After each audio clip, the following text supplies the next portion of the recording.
Assalamualaikum warahmatullahi wabarakatuh. Innal hamdalillah nahmaduhu wa nasta'inuhu wa nastahdihi wa na'udzu billahi min shururi anfusina wa sayyiati a'malina. Man yahdihillahu fala mudilla lahu wa man yudlilhu fala hadiya lahu. Asyhadu an la ilaha illallah wahdahu la syarika lah wa asyhadu anna Muhammadan abduhu wa rasuluhu fala nabiyya ba'dah. Ya ayyuhalladzina amanu ittaqullaha haqqa tuqatih wa la tamutunna illa wa antum muslimun. Ya ayyuhan nasu taqu rabbakumul ladzi khalaqakum min nafsin wahidah wa khalaqa minha zawjaha wa batha minhuma rijalan katsiran wa nisaa wattaqullaha alladzi tasaaluna bihi wal arham innallaha kana 'alaikum raqiba. Ya ayyuhalladzina amanu taqullaha wa qulu qawlan sadida yuslih lakum a'malakum wa yaghfir lakum dhunubakum wa man yuti'illaha wa rasulahu faqad faza fawzan 'azima. Fa amma ba'du ibadallah rahimani wa rahimakumullah.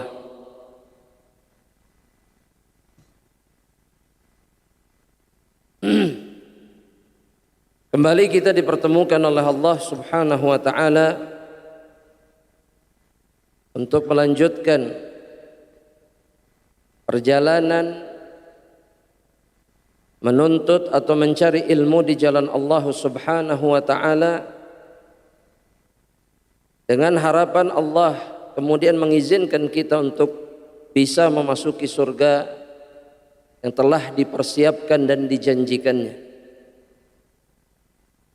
khususnya melalui kitab yang ditulis oleh Asy-Syaikh Abdul Razak Ibnu Abdul Muhsin Al-Abbad Al-Badr hafidhahumallahu ta'ala, yang beliau berikan judul Asyrun yajri thawabuha ba'dal mamat.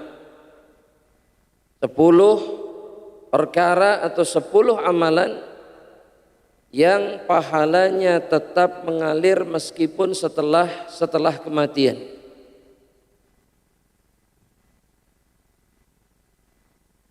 Di dalam kitabnya beliau mengatakan al-amalu tsalits, amalan yang ketiga. Amalan yang ketiga yaitu adalah hafrul abar, menggali sumur. Jadi di antara amalan di dalam Islam atau di antara perbuatan di dalam Islam yang mendatangkan balasan ataupun pahala yang tetap mengalir kepada orang yang melakukannya meskipun dia telah diwafatkan oleh Allah Subhanahu wa taala. Sebagaimana yang diisyaratkan kata Syekh di dalam hadis dari sahabat Anas bin Malik, dan ini sudah kita sebutkan sebelumnya. Faqad warada fi hadithi Anas bin Malik qaulun Nabi sallallahu alaihi wasallam. Ketika Nabi menyebutkan 7 perkara, 7 amalan yang pahalanya tetap mengikuti seseorang bahkan setelah kematiannya, maka di antara amalan tersebut au hafara bi'ran, kata Nabi Muhammad sallallahu alaihi wasallam, di antara amalan tersebut adalah menggali sumur. Asy-Syaikh menjelaskan, Asy-Syaikh hafizahullah taala menjelaskan, hadzal amalu jalilul qadri, menggali sumur adalah amalan yang mulia kedudukannya, azimun naf'i, dan kemudian agung manfaatnya atau besar manfaatnya. Wal fadlu sabiqu fi ijra'il anhari wa saqyil mali yashmaluhu aidan. Dan keutamaan dari amalan jariyah lainnya yang disebutkan dan dijelaskan sebelum ini dalam amalan yang kedua oleh Syekh, itu semua juga ada pada menggali sumur. Jadi sumur itu menggabungkan beberapa amal jariah sekaligus. Sumur adalah sumber air bagi makhluk-makhluk Allah Subhanahu wa taala. Dan Nabi Muhammad sallallahu alaihi wasallam pernah memastikan dalam satu hadis bahwa sebaik-baiknya sedekah itu adalah sedekah air. Sedekah air, menyedekahkan air. Dan kemudian dari sumur air bisa dialirkan ke tempat yang lain. Maka kata Syekh, menggali sumur itu mencangkup keutamaan dari amalan-amalan yang lain juga. Saqyul ma yashmaluhu aidan. Li'annahu suratun min suwarihi bal innal abar fil ghalib tadhallu salihatan li azminatin adidah. Bahkan kata Syekh, sumur biasanya jauh lebih bertahan. Sumur biasanya jauh lebih bertahan untuk jangka waktu yang cukup lama. Dan oleh karena itu yantafi'u bihan nas wad dawab.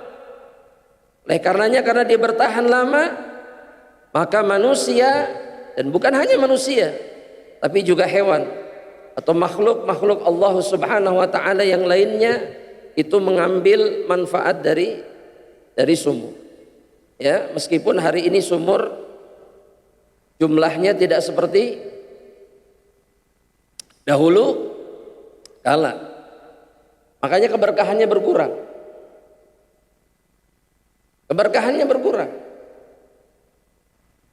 Karena kemudian berkurang pulalah kebaikan yang bisa diambil dari manfaat sumur itu. Atau kalau mungkin bukan sumur, dalam bentuk sumur, sedikit orang sekarang yang mau membagikan airnya dengan orang lain.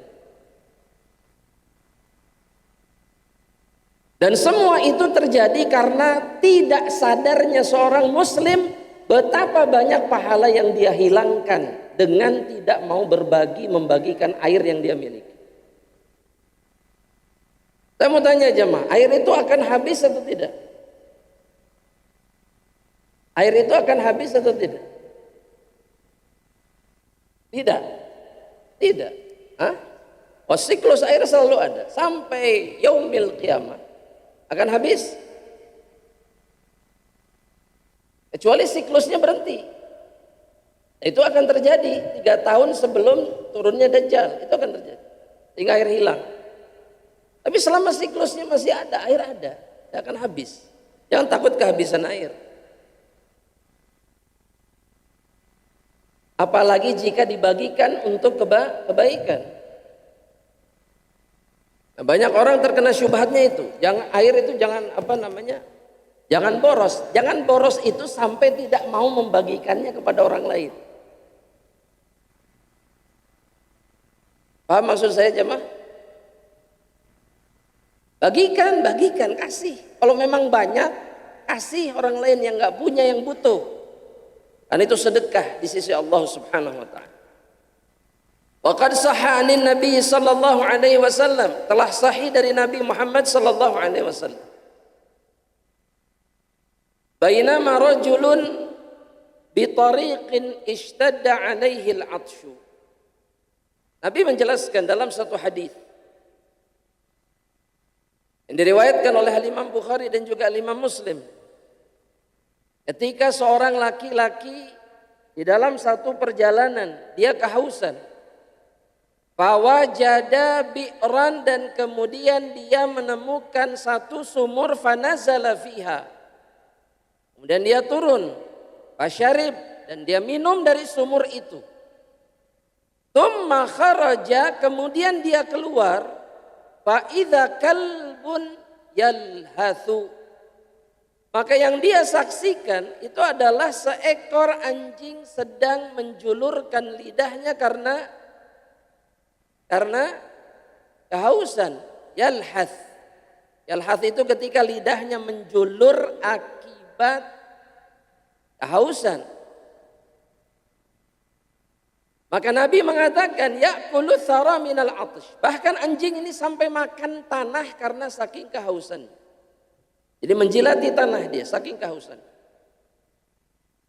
Nah, laki-laki yang tadi turun ke bawah cari air dan dapat air, dia mengatakan laqad balagha hadzal kalba minal 'atshi mithlu alladhi kana balagha minni. Anjing ini merasakan rasa haus sebagaimana yang saya rasakan. Padahal seekor anjing. Anda ulangi sekali lagi. Padahal seekor anjing. Hanya seekor anjing. Nah, kira-kira antum kalau lihat anjing begitu, antum kasih minum atau tidak? Hah? Disiah-siahkan atau apa disiahkan? Diusir. Ya najis, jangan dekat-dekat, najis. Atau antum akan turun lagi ngambil air. Kan masuk sumur susah aja, Mak. Keluar lagi antum mau melakukannya demi seekor anjing? Jawab jujur. Kalau kucing? Ya Allah ya Karim. Berarti enggak ya, kucing juga enggak? Anjing enggak, kucing enggak? Ya masuk sumur, antum masuk sumur keluar lagi. Masuk lagi, naik lagi. Demi seekor binatang. Nah, laki-laki ini melakukannya karena dia mengatakan, dia berpikir bahwa rasa hausnya sama seperti rasa haus yang saya rasakan. Saya tahu rasanya kehausan seperti ini. Maka dia kembali lagi masuk ke dalam sumur. Famala'a khuffahu ma'an, dia penuhi khufnya, sepatu kulitnya dengan air.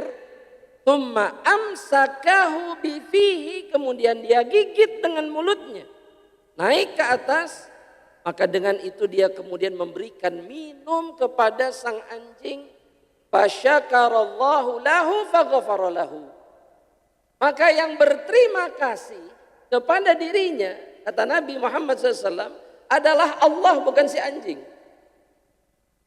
Tapi Allah subhanahu wa ta'ala yang telah menciptakan seluruh makhluk berterima kasih kepada dirinya dengan cara mengampuni dosa-dosanya.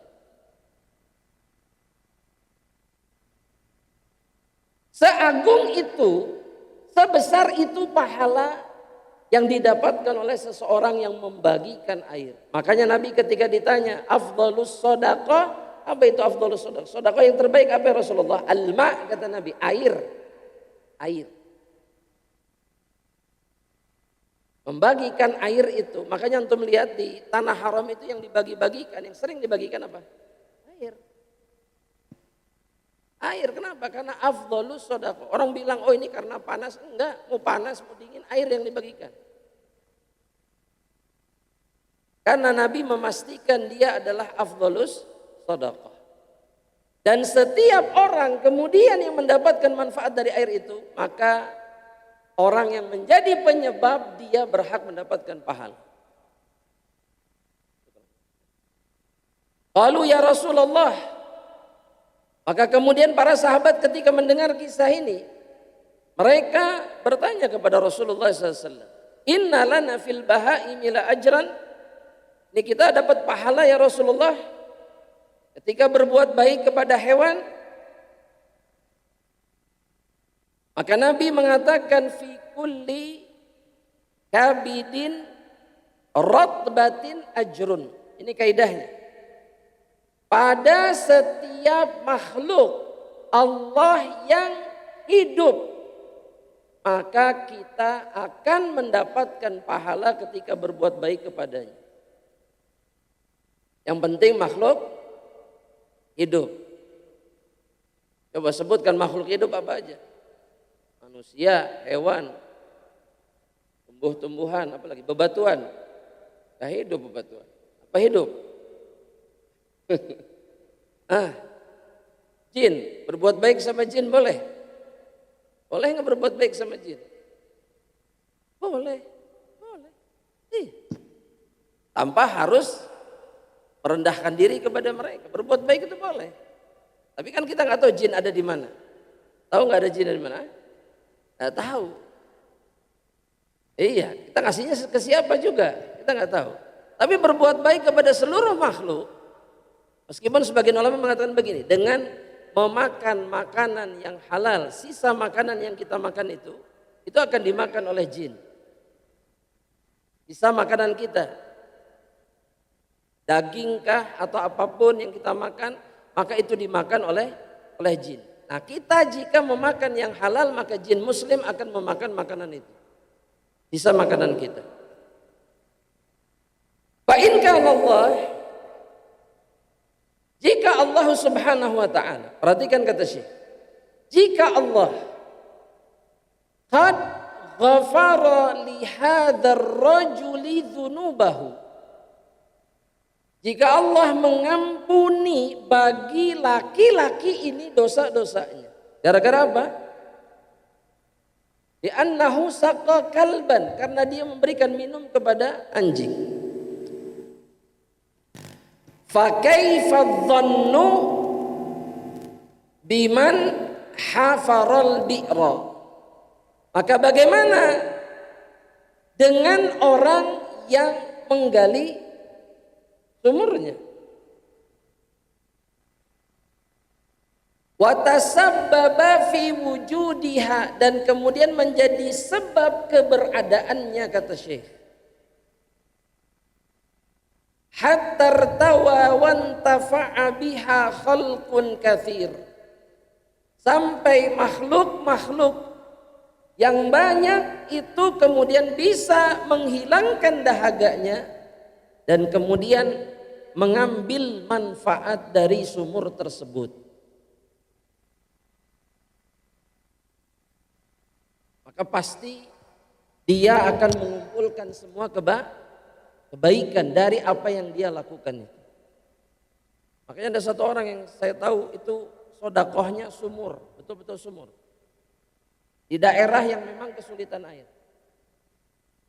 Jadi dia nggak ikut bantu ini, bantu itu, tidak. Pokoknya fokus di sumur. Di daerah yang betul-betul butuh air. Itu yang dicari sama dia. Mau semahal apapun biayanya dia lakukan. Yang penting daerah itu ada airnya. Karena dia tahu manfaatnya sekuat apa, sebesar apa. Makanya Nabi Muhammad sallallahu alaihi wasallam dalam hadis yang lain beliau mengatakan, ini diriwayatkan Imam Ibnu Khuzaimah, man hafara ma'an lam yashrab minhu kabidun harra min jidnin wala insin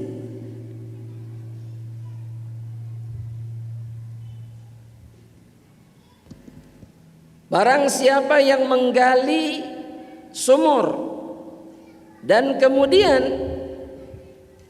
minum darinya setiap makhluk Allah yang kehausan. Perhatikan ini jemaah. Nabi memastikan ini. Min jinnin, baik dia itu jin. Maka ini dipastikan jin ikut minum dari sumur-sumur manusia, sumber-sumber air manusia, dia ikut minum. Atau juga wadah-wadah air di rumah itu sama juga, dia ikut minum juga. Au insin, ataupun manusia. Wala subu'in, ataupun hewan liar. Wala ta'irin, ataupun burung, kata Nabi Muhammad SAW, illa ajarahu Allahu yaumal qiyamah, melainkan Allah Subhanahu wa taala akan membalas kebaikannya pada hari kiamat. Sebagian ulama mengatakan al jaza min jinsil amal, ketika seseorang menghilangkan dahaga orang lain dengan mengalirkan air, menggali sumur, maka dia tidak akan pernah dahaga kelak pada hari kiamat. Maka Allah akan menghilangkan dahaganya pada hari kiamat. Namun amalan inilah amalan yang banyak ditinggalkan oleh manusia hari ini. Apa masalahnya jemaah? Apa masalahnya? Jamaah,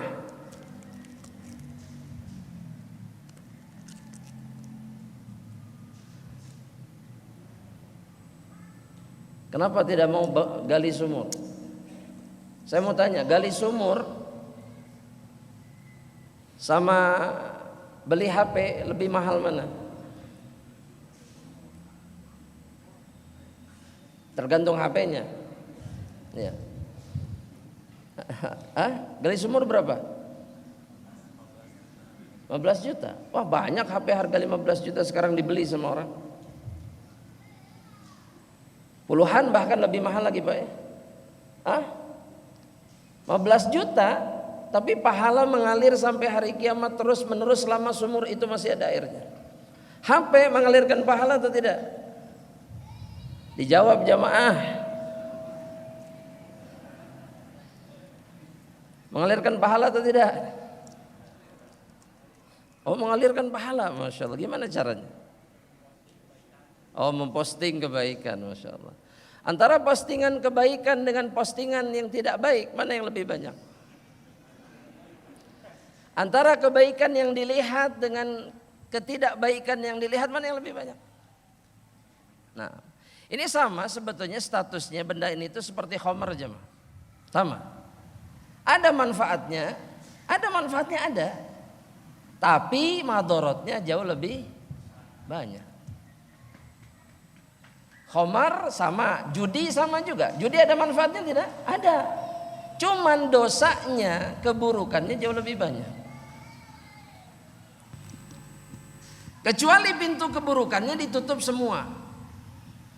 Gak ada, pokoknya gak ada pintu-pintu keburukan. Apa aja itu pintu keburukan di HP itu? Anda pengen dengar soalnya. Sosmed. Ya sebutkan naon wae gitu. Oh WA, aduh Masya Allah WA. Kabeh we mah. Itu buat apa punya ini Ustaz? Oh punya ini memang buat komunikasi. Ini namanya alat telekomunikasi. Untuk berhalo-halo.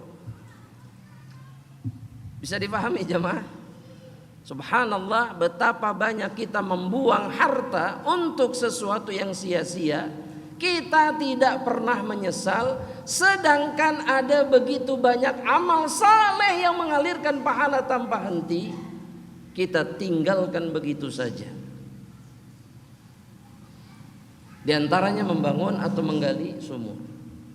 15 juta HP kita mungkin sebagian dari kita lebih mahal dari itu. 2 atau sampai 3 kali lipatnya. Tapi dia tidak dapat apa-apa dari benda yang ada di tangannya itu. Tapi kalau sumur meskipun tidak ada manusia yang meminumnya, maka hewan, jin atau siapapun yang memanfaatkannya, kita dapat pahala pada hari kiamat. Kata Nabi, ajarahullahu yaumal qiyamah. Allah akan memberikannya pahala pada hari kiamat.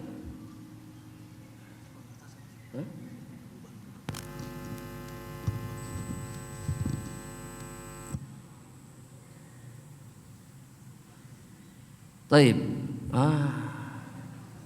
Ternyata begitu kaidahnya. Masya Allah.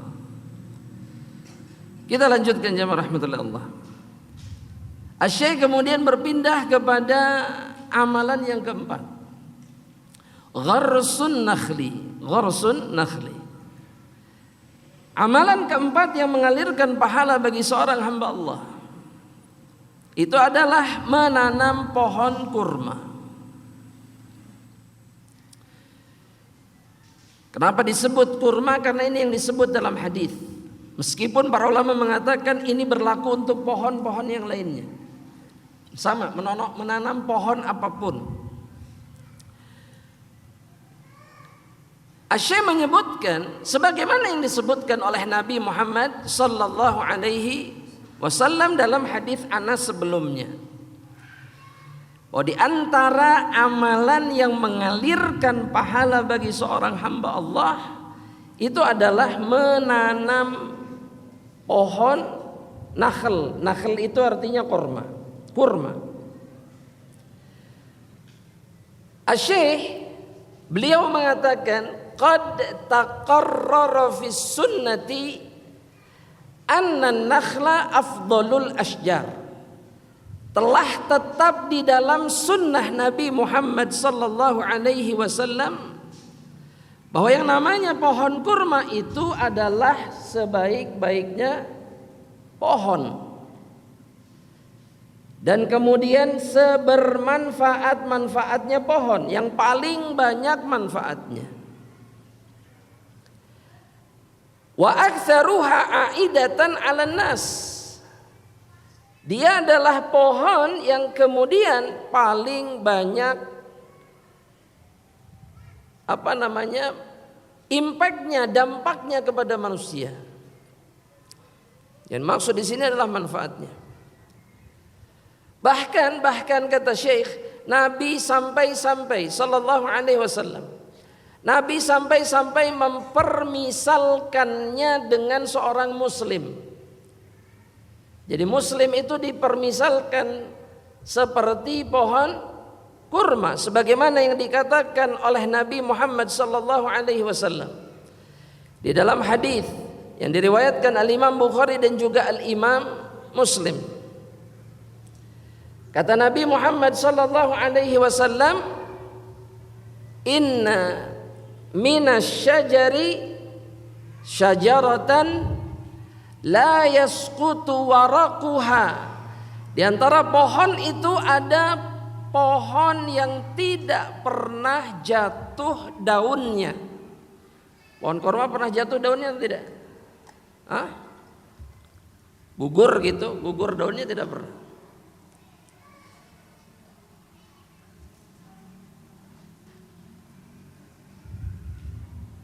Innaha mathalul muslim, kata Nabi, sesungguhnya permisalan pohon kurma itu seperti permisalan seorang muslim. Kokoh, teguh, kuat, akarnya menancap dalam, cabangnya tinggi menjulang. Dan dia tidak bisa digoyahkan oleh apapun, oleh siapapun. Itulah ciri seorang muslim. Muslim itu bukan seperti ini seperti debu, dibawa angin ke sana ikut, dibawa ke sini ikut. Kena air jatuh ke tanah dia. Betul tidak? Jatuh dia ke tanah. Hilang sudah. Tapi seorang muslim permisalannya adalah seperti pohon kurma. Ini permisalkan oleh Nabi Muhammad SAW. Bahkan dalam hadis yang lain yang diriwayatkan Al-Imam Al-Bukhari, Nabi mengatakan bahwa pohon kurma itu keberkahannya seperti keberkahan seorang muslim. Apa maksud Nabi? Jamaah, apa maksud Nabi? Kebaikan-kebaikannya sama seperti seorang muslim, penuh dengan kebaikan.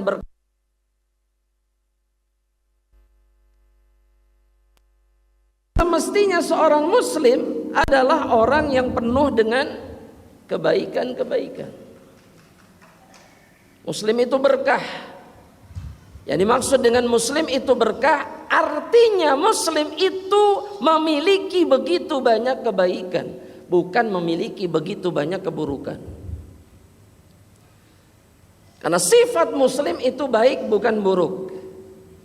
Karena sifat muslim itu bermanfaat bukan merugikan orang lain. Nah, kurma itu begitu. Kurma itu bermanfaat dan tidak merugikan siapapun. Hanya manfaat yang ada pada dirinya. Sok sebutkan keburukan pohon kurma. Anak pengen tanya sama antum. Sebutkan keburukan pohon kurma apa? Dijawab jemaah. Ini teh nggak jawab teh karena nggak tahu pohon kurma teh seperti apa. Lihat atau di internet kan ada HP. Oh iya pohon kurma teh. Selama ini cuman makan apa? Buahnya misalkan. Lihat pohonnya. Sekilas pohon kurma itu mirip pohon apa? Hah? Oh pohon sawit, masya Allah. Oh mirip. Iya mirip, nggak apa-apa, betul. Sejenis kan, memang jenisnya sama. Cuman manfaatnya, keberkahannya jauh lebih berkah kurma, jelas. Kurma itu buahnya tidak merugikan siapapun. Tidak perlu diproses tidak? Nggak perlu, tinggal dipetik, packing, bahkan sebagian petani itu tidak pernah membersihkan kurma karena memang bersih memang buahnya, langsung masukkan ke dus, packing, selesai, berangkatkan, beres. Nah, Nabi mengatakan dalam hadis Bukhari itu, inna minasyajari lama barakatuhu ka barakatil muslim. Di antara pohon ada pohon yang berkahnya seperti seorang muslim, yaitu pohon kurma. Hiyan nakhlah, kata Nabi. Nah sekarang anda mau tanya, apakah ini mengharuskan kita nanam pohon kurma nih sekarang ini? Dijawab jamaah, kita tinggal di Arab atau di Indonesia? Nanam pohon kurma apa enggak? Enggak. Ya. Tapi bisa. Enggak ada bunganya. Ada bunganya. Ada bunganya ada, cuman harus dikawinkan kurma itu untuk bisa berbuah. Cuman hasilnya enggak akan sebaik karena kurma itu matangnya oleh hawa panas. Matangnya di musim panas dia. Harus kena angin panas, angin yang sangat panas baru dia berubah. Hasilnya bagus gitu. Meskipun ada yang berhasil di sini berbuah dan matang buahnya, tapi di daerah panas memang, bukan di daerah dingin. Cuman maksud Anda begini, kenapa yang dipilih itu kurma yang disebutkan? Karena memang kurma yang paling berkah dan sempurna manfaatnya bagi makhluk. Kata Syekh begini, kita lihat penjelasan Syekh. Innama kana lin nakhlati hada al-fadlul kabir. Pohon kurma itu memiliki keutamaan yang besar karena, kata Syekh, li'annaha syajaratun thayyibah, karena dia adalah pohon yang baik, thayyibah, mubarakah, dan kedua karena dia diberkahi oleh Allah Subhanahu wa ta'ala. Karena yang dipilih sama Allah untuk menjadi permisalan iman, permisalan mukmin, permisalan muslim adalah kurma. Katsiratul manafi, dan banyak manfaatnya. Garis bawah itu, banyak manfaat. Nah, pohon-pohon yang semisal dengan ini, yang banyak manfaatnya, ketika ditanam maka keutamaannya sama. La yakhlu juz'un minha fil ghalib min faidatin. Tidak ada satu bagian dari pohon kurma itu yang luput dari faidah, dari manfaat. Lin nasi wadawa, bagi manusia ataupun bagi hewan. Kurma itu bermanfaat dari A sampai Z. Dari A sampai Z. Mulai dari daun sampai akar, semuanya bermanfaat baik bagi manusia ataupun bagi hewan. Buahnya kata Syekh, yu'addu min anfa'ith thimar. Buahnya itu di antara buah yang paling bermanfaat, yang paling banyak manfaatnya. Buah yang paling komplit faidahnya itu dan itu terbukti. Nutrisinya semua, mineralnya apa semua ada pada kurma. Dan gulanya juga bukan gula yang berbahaya. Manisnya bukan manis yang berbahaya. Kata Syekh, manisnya itu tidak ada bandingannya dari buah-buah yang lain. Begitu juga dengan jantungnya. Jantung itu maksudnya jantung pohon kurma. Ada jantungnya, ya. Bonggolnya, betul. Namanya dalam bahasa Arab namanya jumar. Jumar namanya, jumar. Nah, Syekh ini jamaah sebagai informasi, beliau itu petani kurma. Syekh Abdul Razak itu punya kebun kurma sendiri, beliau yang ngurus. Beliau sendiri yang ngurus. Beliau sendiri yang ke kebun ngurus pohon-pohonnya. Padahal beliau alim, ulama besar di kota Madinah. Beliau suka dengan kebun kurmanya. Dia pelihara sendiri, nanti kalau berbuah dibagikan sebagian, dijual sebagian. Nah, jumar ini adalah sesuatu yang bisa dikonsumsi. Dan kata Syekh, jumar ini mengandung banyak sekali zat yang bermanfaat bagi tubuh. Begitu juga seluruh bagian dari kurma tersebut. Makanya Nabi mengatakan, kata Syekh, Nabi Muhammad SAW sendiri mengatakan, mathalul mu'min, permisalan seorang mukmin. Catat ini jemaah. Permisalan seorang mukmin, kata Nabi Muhammad SAW. Mathalun nakhlah, seperti pohon kurma. Ma akhadta minha min syai'in nafa'aka. Apapun yang engkau ambil darinya, maka pasti mendatangkan manfaat untuk dirimu. Kurma begitu, apapun yang kita ambil dari kurma, dari pohon kurma, itu pasti bermanfaat. Begitu juga semestinya ketika kita mengambil sesuatu dari seorang mukmin. Harusnya kita mendapatkan manfaat dan kebaikan, bukan keburukan. Itu sifat mukmin sebetulnya, yang semisal apa yang seharusnya, yang semestinya. Nah, sekarang yang terjadi seperti itu atau tidak? Jemaah. Yang terjadi seperti itu atau tidak? Maksudnya mukmin itu apapun yang kita dapatkan dari dia manfaat. Atau sebaliknya? Jawab jemaah. Ya jamaah, ini kenapa ketirisan jamaah? Bagaimana jamaah? Ini dingin, dipantang ke sana aja.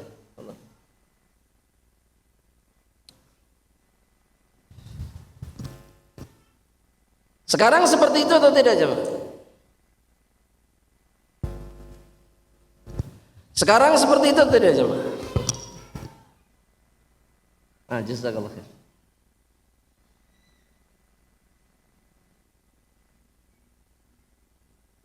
Ya jamaah, jamaah jangan lihat kipas, jamaah lihat ke sini aja. Jadi perhatikan itu. Sekarang mukmin itu, seorang mukmin itu senantiasa memberikan manfaat atau tidak? Pada hari ini, saya minta jawabannya apa? Tidak selalu. Apa yang salah kalau begitu? Kenapa bisa begitu? Karena Nabi mempermisalkan kita dengan kurma yang tidak pernah tidak memberikan manfaat kepada makhluk Allah yang lainnya. Pertanyaannya, salahnya di sebelah mana? Salahnya di dalam iman kita, dan kemudian kita tidak pernah berusaha sekuat mungkin untuk menyempurnakan. Makanya aneh sebetulnya di tengah-tengah masyarakat mukmin banyak keburukan, itu sesuatu yang sebetulnya tidak pantas terjadi. Tapi itu mungkin terjadi ketika iman sudah rusak. Dan kemudian orang-orang yang menisbatkan dirinya kepada iman tidak memperbaiki keimanannya. Padahal Nabi jelas mempermisalkan dengan pohon kurma. Mukmin itu apapun yang engkau ambil dari dirinya memberikan manfaat untuk dirimu. Apapun itu. Mau perkataannya, mau perbuatannya, mau hartanya, mau nasihatnya, mau tenaga fisiknya, semua mendatangkan manfaat bagi orang lain. Karena jelas jalan hidup orang mukmin itu jelas, jemaah. Orang mukmin itu selalu berusaha untuk menjadi yang terbaik. Dan yang terbaik dalam Islam itu adalah yang paling bermanfaat. Bukan yang menjadi beban bagi mukmin yang lainnya atau bahkan menjadi pengganggu bagi mukmin yang lain. Mukmin itu begitu hidupnya. Dia tidak boleh berhenti dari memberikan manfaat kepada orang lain. Jadilah seperti pohon kurma. Kuat, kokoh, teguh, bermanfaat. Yang dia keluarkan hanya kebaikan untuk makhluk Allah yang lainnya. Nah kata Syekh, faman gharasa nakhlan, barang siapa kemudian yang menanam pohon kurma, wasabbala thamarahu ilal muslimin, dan membagikan buahnya kepada kaum muslimin, fa inna ajrahu yastamir. Perhatikan, sesungguhnya pahalanya kemudian itu akan terus menerus, istimrar, akan terus menerus datang. Kullama ta'im, setiap muslim itu memakannya, atau setiap ada yang memakan min thamarihi ta'imun, setiap ada yang memakan buah dari pohonnya, wantafa'a binakhlihi muntafi'un, atau mendapatkan manfaat dari pohon kurmanya, manusia atau hewan, dia berhak dapat pahala terus menerus, tidak berhenti. Bahkan jemaah, sebagian ulama itu mengatakan, seseorang yang mendapatkan tenaga dari buah yang diambil dari pohon kita, maka kebaikan apapun yang dia kerjakan kita dapat pahala darinya. Nah sekarang kita ini nanam pohon di rumah, betul? Nanam pohon di rumah enggak? Oh enggak nanam pohon. Kenapa? Enggak ada lahan. Oh, enggak ada lahannya, enggak ada tanah. Maksud antum ngambang begitu bagaimana rumahnya? Kan di tanah, atau enggak ada lahannya mungkin ya. Jadi lahan orang lain antum nanam gimana? Ya minta izin sama orangnya. Karena ada orang-orang yang tidak peduli, ya nanam pohon di tanah siapa saja, dia minta izin, saya mau nanam pohon. Bukan punya dia hanya ingin nanam pohon. Saya pernah ketemu satu orang seperti itu. Jadi dia kemana-mana pasti bawa pohon sukun. Tahu sukun? Ya. Di mana tempat dia singgahi, dia tanam pohon itu. Kalau tanah orang dia minta izin. Kalau tanah liar begitu dia tanam saja. Jadi sedekahnya pohon sukun. Antum banyak orang yang sedekahnya tuh luar biasa sebetulnya. Ya di luar nalar, bukan di luar nalar sebetulnya, di luar kebiasaan. Tapi mereka memilih sedekah yang terbaik. Meskipun masih panjang prosesnya kan, pohon tumbuh, berbuah segala macam. Tapi pohon-pohon seperti sukun atau yang semisalnya itu tahan lama. Berbuah terus. Dan buahnya bisa dimakan, bisa dimanfaatkan, dan hewan sangat suka buat buah sukun. Hewan itu binatang-binatang tuh kelelawar apa suka hewan sukun. Apa? Buah sukun. Manusia juga suka. Suka nggak? Suka. Oh suka, Masya Allah. Biasanya diapakan? Digoreng ya? Masya Allah. Padahal kita nggak pernah tahu ini pohon sukunnya siapa.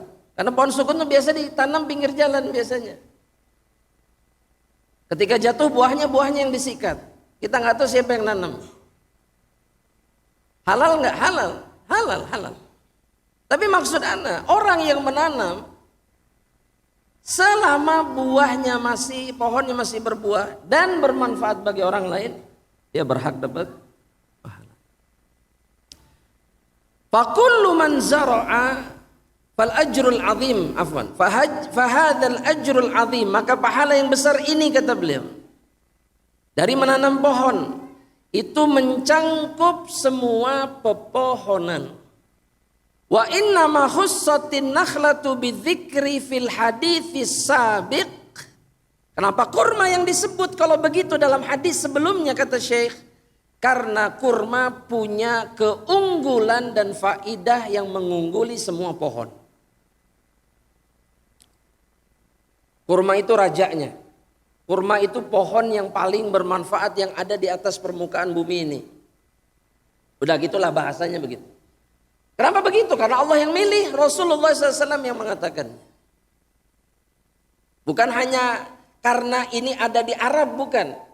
Tapi ini memang dipilih oleh Allahu Rabbul Alamin.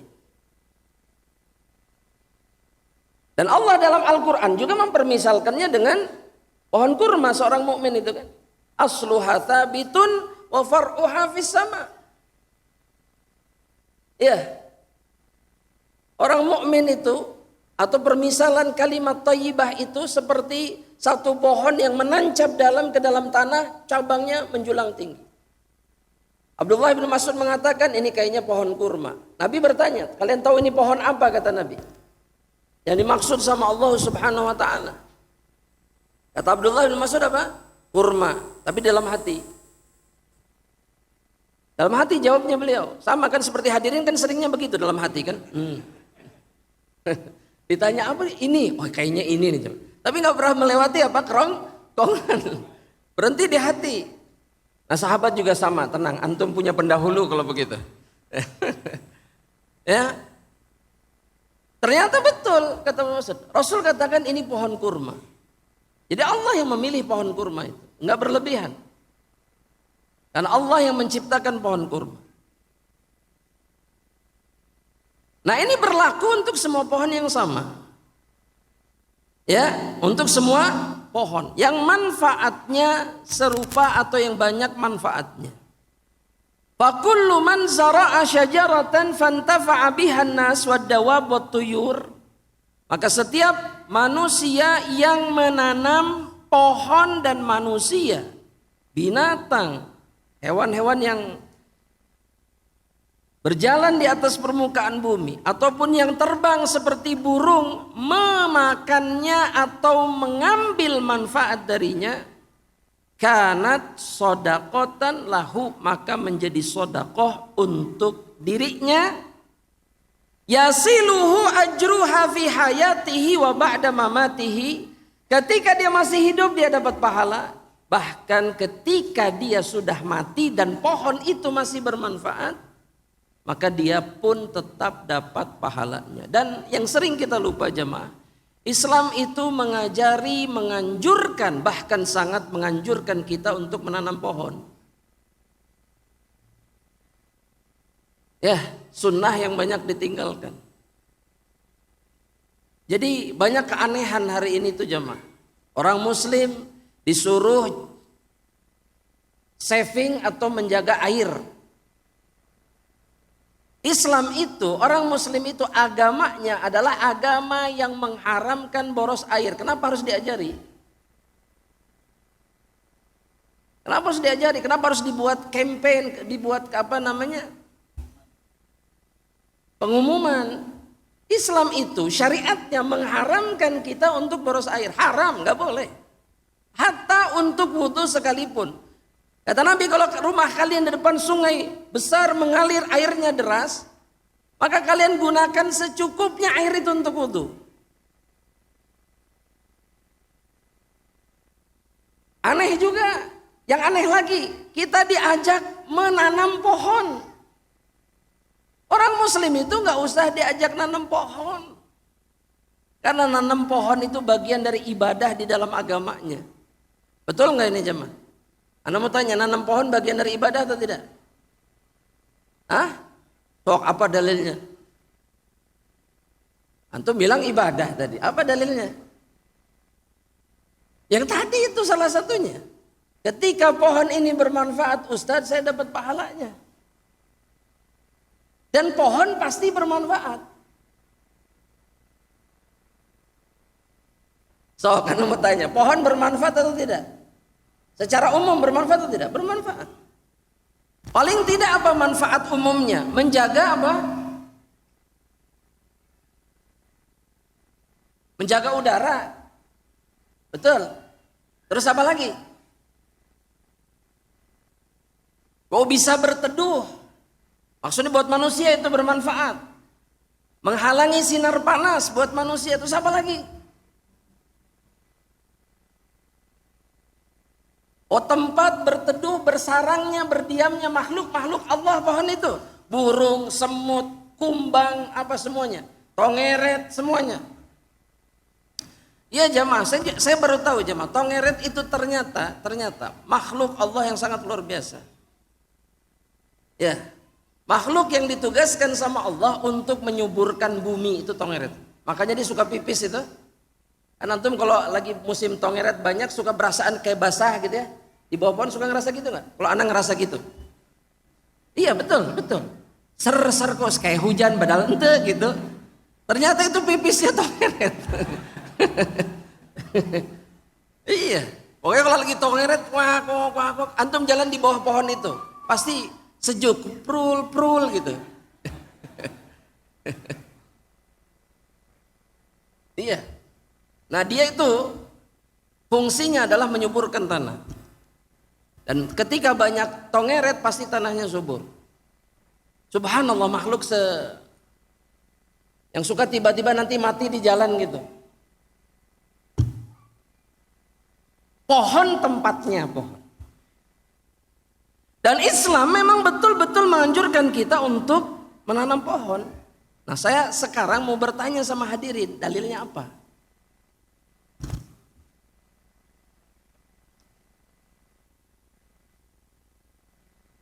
Selain yang tadi, ada nggak dalil khususnya? Suruh nanam pohon, suruh nanam. Ayo.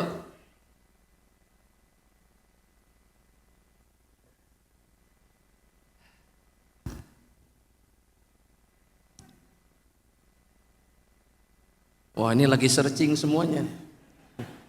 Kita lihat siapa yang tercepat. Subhanallah, adada khalqih.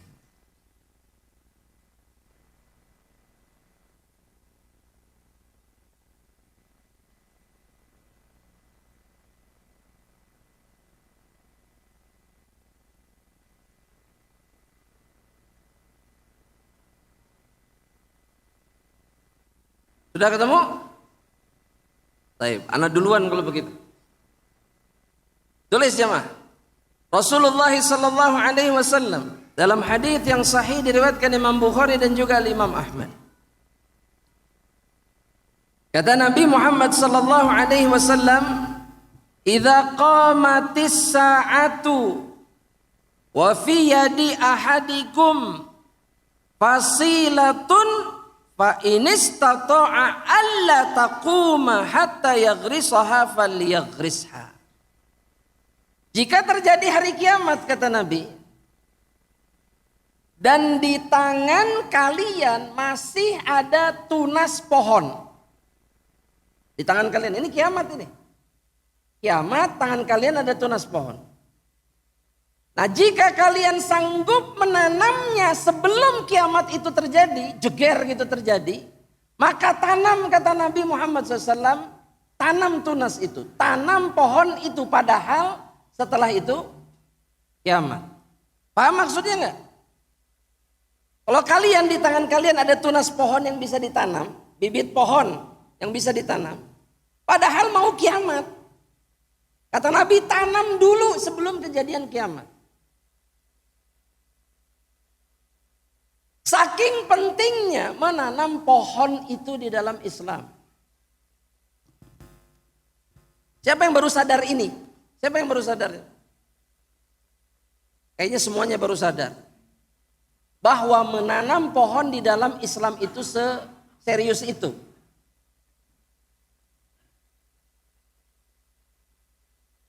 Nabi nggak bilang begini, kalau mau kiamat, ini besok kiamat kejadian, kalian banyak-banyak tobat, sholat yang banyak. Enggak, Nabi bilang apa? Di tangan kalian ini ada pohon, tanam dulu sebelum kejadian kiamat. Hadisnya sahih.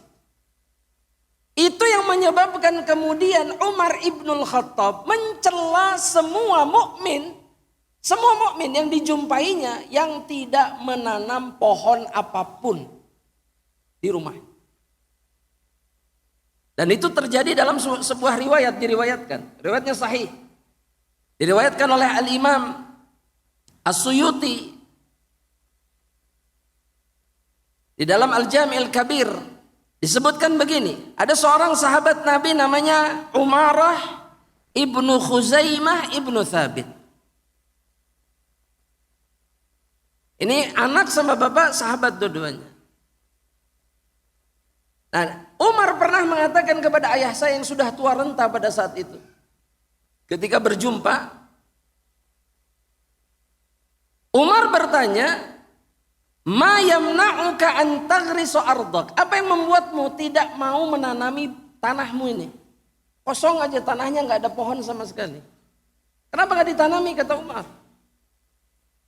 Kenapa tidak ditanami? Jawaban bapak-bapak ini, atau ini seorang tabi'in, ana syekhun kabir, saya sudah tua. Saya nggak bisa nanam, saya sudah tua renta, sudah tua. Amutu godan, besok juga saya mati. Maksudnya saya sudah tua sekali nih, agak lama lagi saya meninggal sudah. Apa kata Umar? A'zimu alaika la taghrisannaha. Saya berazam, kata Umar. Saya akan memaksa dirimu untuk menanam pohon di tanahmu ini. Yang terjadi, kata Umarah, kata anaknya, saya lihat Umar dan ayah saya kemudian dua-duanya menanam pohon di tanah kami. Saya yakin ini baru kepikiran ya, bahwa menanam pohon itu perkara yang besar di dalam Islam. Tapi masalahnya ada lahan atau tidak? Kalau ada lahan alhamdulillah, kalau tidak lahan orang lain kita tanami. Betul tidak? Betul tidak jamaah? Di pot kan bisa, betul. Di pot kan bisa. Ada yang langsung berbuah, bahkan yang sudah berbuah kan ada. Kecil tidak besar tapi sudah ada buahnya, betul? Betul enggak jamaah? Tapi pohon teh yang jadi masalah apanya jemaah? Kalau nanam pohon itu? Rantingnya. Terus apanya lagi? Merawatnya. Terusnya apanya lagi? Jemaah? Serangga. Akarnya. Terus apa lagi? Ulat. Ini kayak di hutan gitu perasaannya. Kalau cuma pohon berapa biji ada ulat, nanti ada ularnya nanti.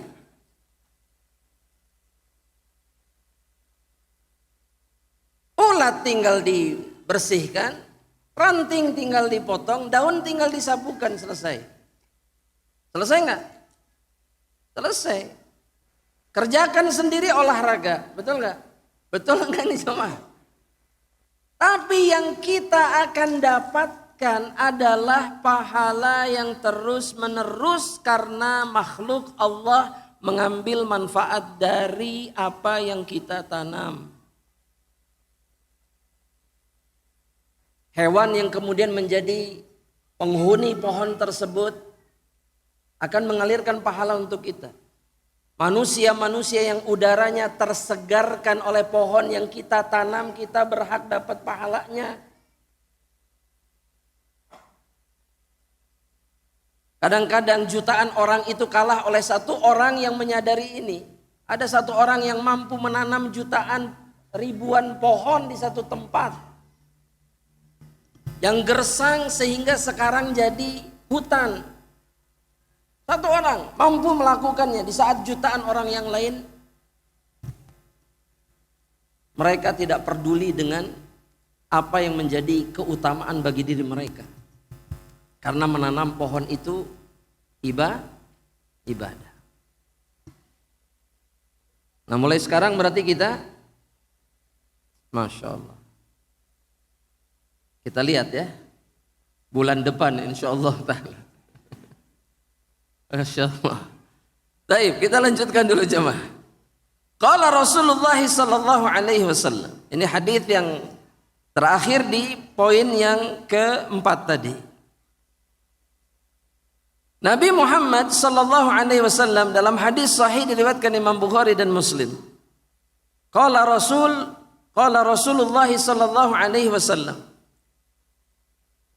Ma min muslim, kata Syekh, tidak ada satu orang muslim pun yaghrisu gharsan, yang menanam satu tanaman. Yaghrisu gharsan au yazra'u zar'an, atau kemudian dia menanam tanaman yang bisa dipanen. Zara itu yang berbuah, yang menghasilkan. Ya. Fayakulu minhu tayrun, dan kemudian baik pohon atau tanaman yang berbuah ini dimakan hasilnya oleh burung, au insan atau manusia, au bahimah atau binatang ternak, illa kana lahu bihi sadaqah, melainkan dia berhak mendapatkan pahala sedekah untuk diri. Ya, saya kasih contoh lah. Ayah saya itu dulu nanam pohon mangga depan rumah. Dari mulai pelok. Beliau sendiri nggak merasakan hasilnya karena sudah meninggal lama. Sekarang orang banyak merasakan hasilnya. Ya. Jadi yang bagian luar rumah itu alhamdulillah jarang kebagian kita. Karena ketika berbuah insya Allah buahnya lenyap. Iya sahih. Alhamdulillah. Set. Baru pulang, oh ada nih buah. Besok dilihat, kemana ini buahnya? Hilang. Baik sama hewan, sama nanti jatuh ini sudah kroak, sudah dimakan dan seterusnya. Begitu jemaah. Bahkan setelah wafatnya sekalipun beliau tetap berhak mendapatkan pahalanya insyaallah ta'ala. Makanya begitu jemaah. Ya, begitu menanam pohon itu seperti itu fadilahnya. Maka gak usah mikir ini kapan berbuahnya, gimana, enggak. Urusan kita bukan itu. Urusan kita adalah bahwa pohon ini mengalirkan pahala untuk kita. Baik kita masih hidup, baik kita merasakan hasilnya, ataupun tidak, maka yang kita butuhkan adalah pahalanya, manfaat dari pohon yang kita tanam. Kita masuk ke amal yang kelima dulu sedikit, insyaallah ta'ala. Al-amalul khamis, kemudian yang kelima. Bina'ul masajid. Yang kelima adalah membangun masjid. Masih dari hadis Anas, kata Syekh bin Malik dan Abu Hurairah, bahwa Nabi mengatakan di antara amalan yang mengalirkan pahala adalah membangun masjid. Au bana masjidan. Asy-Syaikh menjelaskan, fal masajid, masjid itu ahabbul buqa'i ilallah. Dia adalah bagian bumi yang paling dicintai oleh Allah. Itu garis bawahi dulu itu. Masjid itu adalah bagian bumi yang paling dicintai oleh Allah Subhanahu wa taala. Jadi tempat ini dan tempat-tempat lainnya dari masjid-masjid Allah itu adalah tempat yang paling dicintai oleh Allah Subhanahu wa taala. Sebagaimana yang dikatakan dalam dalil-dalil syariat, kata Syekh, dikatakan oleh Nabi Muhammad sallallahu alaihi wasallam. Di dalam satu hadis yang diriwayatkan Imam Muslim, kata Nabi, ahabbul biladi ilallahi masajiduha. Bagian bumi yang paling dicintai oleh Allah adalah masjidnya. Masjid. Sebetulnya ada lanjutannya hadis ini. Wa abghadul bilad ilallah. Dan bagian bumi yang paling dibenci sama Allah adalah aswaquha, pasarnya. Jadi yang paling dicintai sama Allah masjid, yang paling dibenci taib. Yang paling sering dikunjungi yang mana? Pasar. Sepakat ini? Atau masjid? Atau pasar sama masjid? Atau pasar di dalam masjid? Boleh nggak pasar di dalam masjid? Nggak boleh. Pasar itu tidak boleh ada di dalam masjid. Di dalam area masjid tidak boleh. Karena berkumpul antara dua hal yang bertentangan.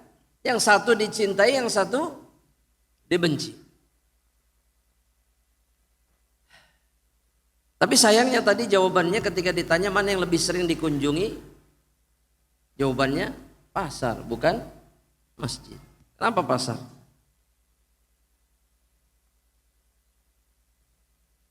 Kenapa pasar? Kenapa bukan masjid? Apa jawabannya? Oh, Bapak masjid, alhamdulillah, masya Allah. Beliau masjid, bukan pasar. Kalau Pak Nang, masjid juga, masya Allah. Bapak-bapak mungkin jarang ke pasar mungkin ya.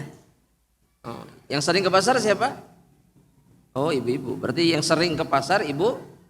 Ari bapak-bapak sering kah? Yakin? Biar selamat ya, biar selamat. Sering ke masjid. Iyalah, harusnya memang sering ke masjid. Paling tidak 5 dalam satu hari.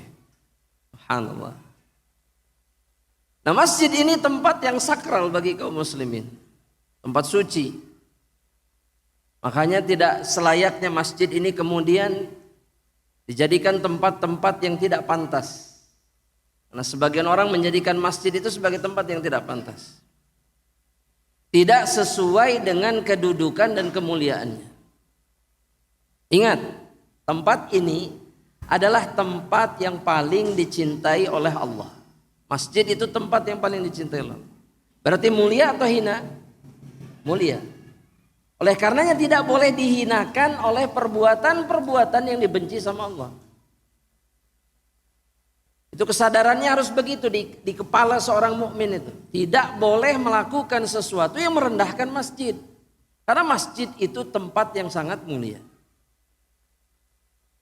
Nah, karena sebab itu seorang mukmin punya kewajiban untuk apa? Untuk menjaga. Betul? Betul nggak? Betul? Kemudian untuk memakmurkannya dengan kebaikan. Makanya saya mengatakan al-inayatu biha wa imaratuha min alamatil iman. Menjaga masjid itu dan memakmurkannya dengan ibadah di antara tanda keimanan. Mukmin menjaga masjid dan memakmurkannya. Makanya Allah Subhanahu wa taala dalam Al-Qur'an dalam surat At-Taubah ayat yang ke-18 Allah Subhanahu wa taala mengatakan innama ya'muru masajidallahi man amana billahi wal yaumil akhir. Sesungguhnya memakmurkan rumah-rumah Allah Yang memakmurkan rumah-rumah Allah itu adalah mereka-mereka yang beriman kepada Allah dan hari akhir. Imaratul masjid. Imarah itu artinya memakmurkannya, memenuhinya, meramaikannya dengan seluruh perkara yang dicintai oleh Allah. Cek, saya mau tanya, yang boleh dilakukan di masjid, yang merupakan bentuk memakmurkan masjid apa? Sholat, kajian. Udah cuma 2 aja. Baca Quran. Udah mulai kehabisan jawaban, Anda tahu. Musyawarah, nah ini baru muncul musyawarah. Musyawarah apa nih? Ya masalah apa aja. Yang penting kebaikan. Taib. Oke, terus apa lagi? I'tikaf, betul. Terus apa lagi?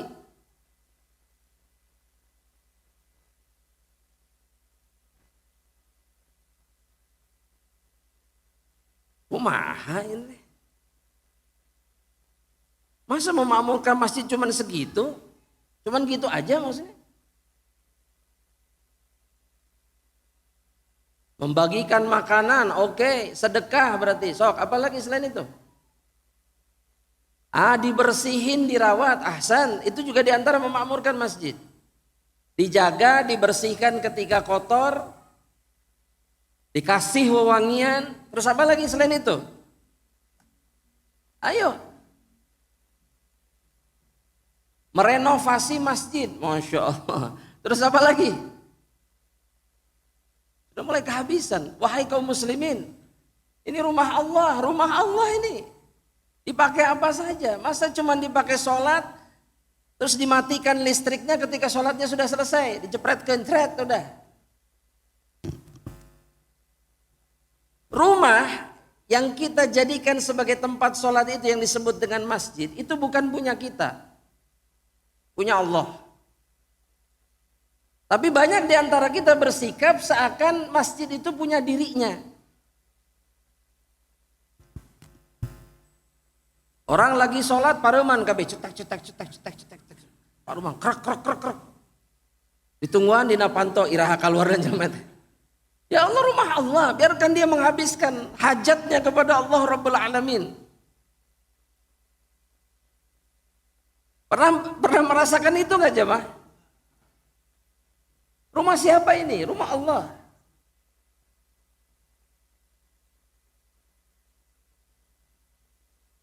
Tidur nggak boleh. Nggak boleh tidur, nggak boleh. Terus apa lagi yang nggak boleh? Hah? Nggak, maksudnya dilarang gitu, tidur dilarang, nggak boleh. Ya jual beli jelas nggak boleh oleh syariat. Tapi ketika orang-orang datang ke masjid, memanfaatkan masjid, itu kemudian dibatasi. Seakan itu rumah kita, padahal itu rumah Allah.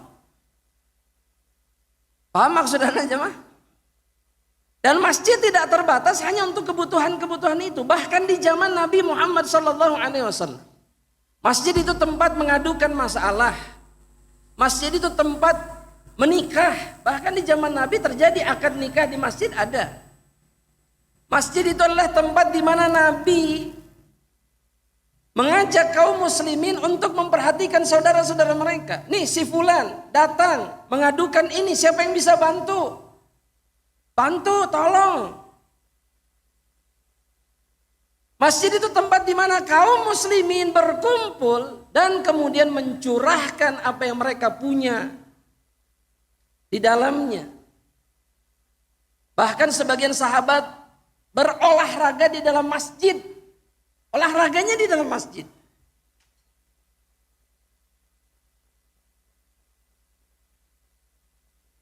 Karena masjid itu bukan hanya tempat untuk sholat, tapi tempat untuk melakukan semua jenis kebaikan di dalam. Apapun itu. Makanya masjid-masjid kita itu kan kosong terus. Kenapa kosong terus? Karena dibatasi. Dikunci, ditutup.